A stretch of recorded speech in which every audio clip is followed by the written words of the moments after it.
Good afternoon, everyone.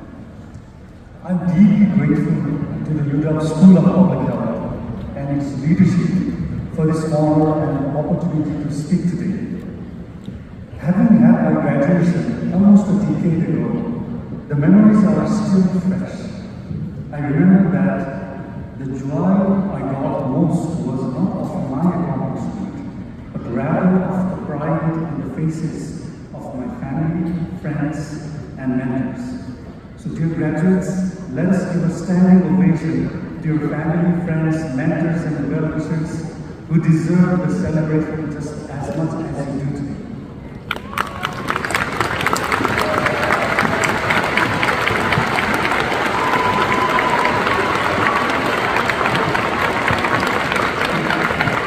Thank you.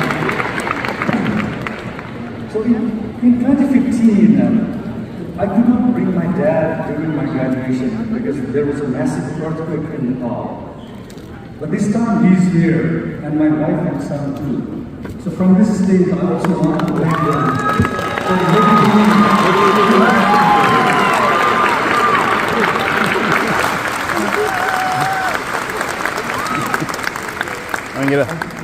So commencement speeches are supposed to be inspirational, aren't they? So I started my draft in that manner. But then I stopped and thought, well, here at UW, it would be redundant if I started to give a sermon on how to change the world.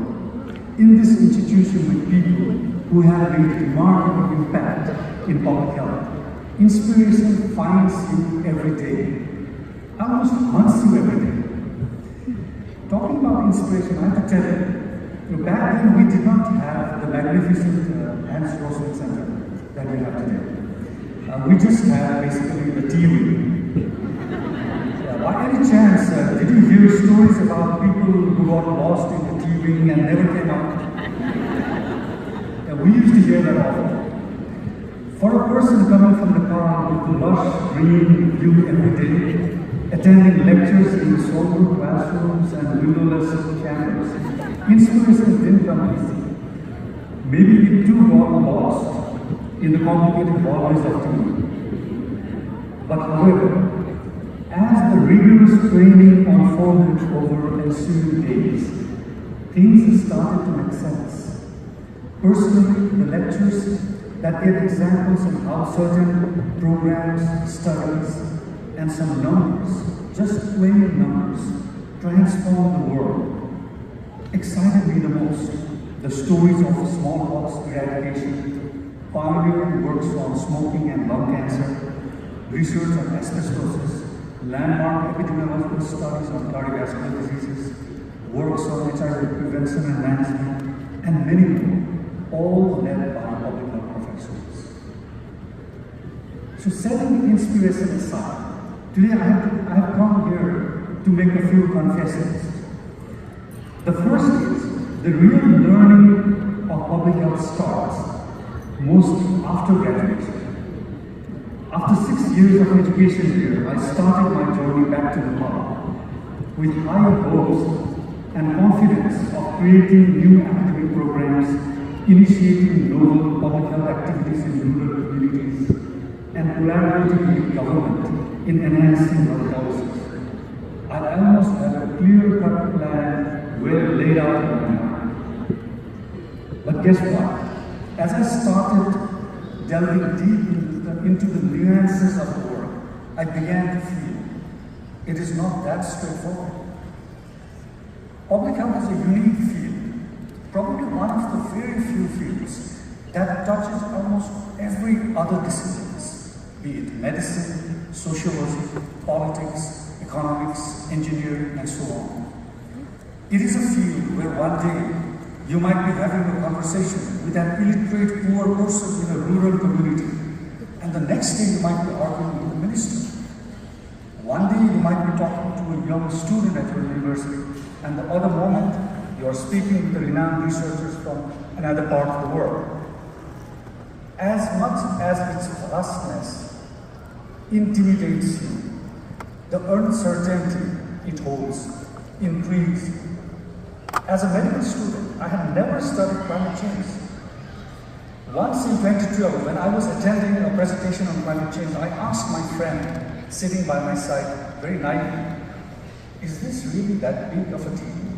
I mean, do you even notice if you turn your room temperature up by half a degree or 1 degree? She stared at me in shock. 10 years later, in 2022, dengue, a disease that was almost unheard of in Nepal, struck the nation by surprise. And I found myself struggling in addressing it. Due to the raised global temperature, the mosquitoes that transmit it are now found in new territories.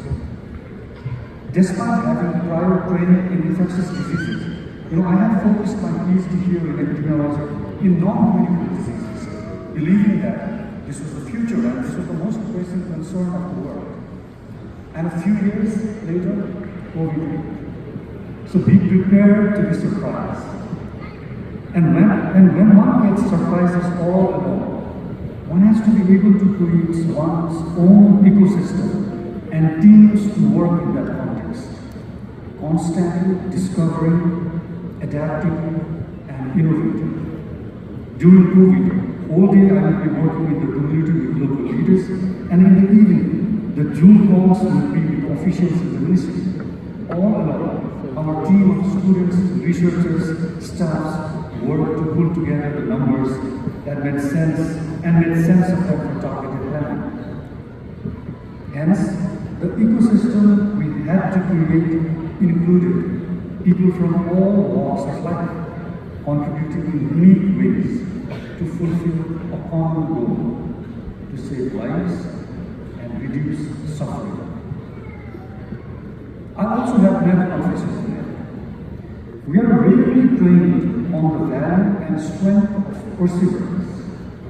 In our lessons on social justice and equity, we have learned that the world is by default an unjust place. We are living at a time now when more than ever before, these things are evident. The strong oppressing the weak, the rich exploiting the poor, and the privileged turning a blind eye to others. That is why the world needs people who are willing to take risks, people that stand their ground and vouch for what they believe to be right, people who can persuade and induce change, just like the law. This might start, but does not get accomplished with one demonstration, one petition, one speech, one publication, or one grant.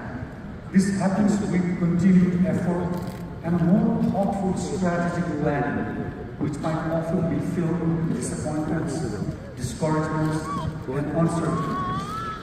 This means building programs, teams, and institutions that may need to outlast you, unlike new viral trends or the spurts of agitation. So be prepared to be perseverant without dampening your passion, and remain endurant without losing your fervor.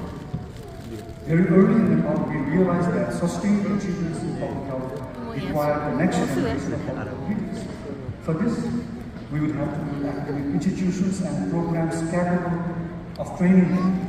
However, initiating these programs seemed no different than launching startups, with all sorts of responsibilities shouldered by a few of us. Delegation takes time. Creating teams takes time. Raising funds takes time. But one has to start somewhere. Thus we started and also experienced repeated failures and setbacks.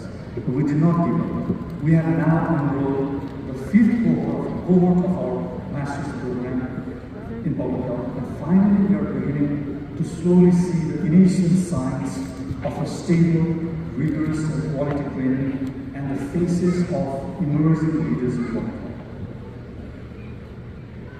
My last confession is that we are more often conditioned to focus on the magnitude of the challenges we face, and not so much on the possibilities of the opportunities we have. We are primarily framed to think about the burden of disease, not so much on the remedies, on the resources of remedies, on the problems in global health, and not so much on the exemplars in global health. Having witnessed the ravaging effects of the devastating earthquake and COVID in Nepal, and the revival after that, I clearly resonate with what Ernest Hemingway had written. A man can be destroyed, but not defeated. Despite the injustice and iniquity, the world is not short of good people, good intentions, and good institutions. But they don't directly come to us. We need to seek for them, reach out to them, and if not available, then create them. Resources follow ideas, not the other way around. Never let your dreams be stifled from a lack of resources. When with our mentors at Biraj, we launched one of the first cohort studies on cardiovascular diseases in the world. We had legal funding in our hand. Now my colleagues are conducting a 10-year follow-up of the study, and it has led to several transformational works in the country. So, I'd like to conclude by saying that in coming years, as you start working in the field of public health, there will be times of despair, there will be times of disappointment. But take a moment to reflect and realize that this is the noblest of the profession.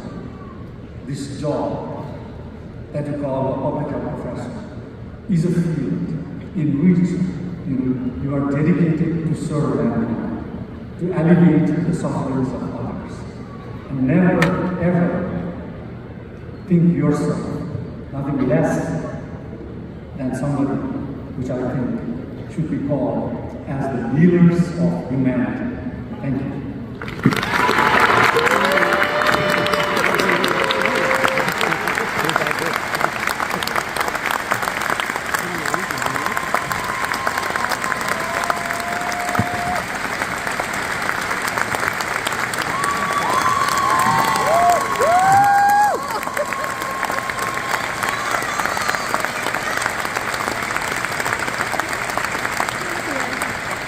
Yeah.